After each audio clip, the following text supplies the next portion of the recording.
Ada kehebohan lain di ruang media sosial. Kader Gerindra Ramson Siagian baru saja membocorkan kelakuan anggota DPR, yaitu sering menodong perusahaan negara alias BUMN. Dalam hal ini, perusahaan yang ditodong itu adalah Pertamina.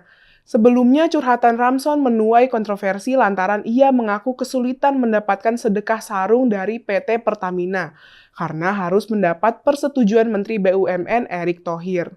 Pernyataan ini diungkapkan dalam rapat kerja Komisi 7 dengan Pertamina untuk membahas evaluasi kilang-kilang yang terbakar. Ramson biasanya meminta sarung untuk dibagi-bagikan kepada konstitunya. Sebenarnya dana memang dialokasikan untuk program CSR perusahaan. Jadi perusahaan itu biasanya memang mengalokasikan dana khusus sebagai program sosial. Nah, oleh anggota dewan, program tersebut dibajak dan dialihkan untuk para pemilihnya. Sebenarnya nggak salah-salah amat sih, karena barang tersebut diberikan kepada masyarakat. Hanya saja itu tidak etis karena mestinya CSR itu bebas kepentingan dan nggak dicap partai tertentu dan atas nama pribadi anggota DPR.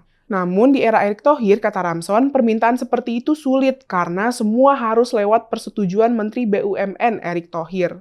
Pernyataan Ramson ini memang perlu pembuktian lebih lanjut. Benarkah seperti itu? Ramson sebagai anggota dewan nggak boleh selonong boy seenaknya seperti itu, karena pintu CSR hanya perlu untuk LSM atau komunitas masyarakat secara langsung. Anggota dewan hanya boleh menjembatani atau hanya memberikan informasi saja. Selebihnya biarkan mekanisme CSR berjalan secara alami. Karena jika anggota dewan selonong boy, akibatnya CSR perusahaan digunakan sebagai senjata politik yang menguntungkan anggota dewan tadi. Oleh masyarakat, nanti justru anggota dewan itu yang dapat poin, karena masyarakat menganggap sarung itu dari kantong pribadi dia. Mahkamah Kehormatan Dewan (DPR RI) sudah menjatuhkan sanksi teguran secara lisan kepada Ramson Siagian.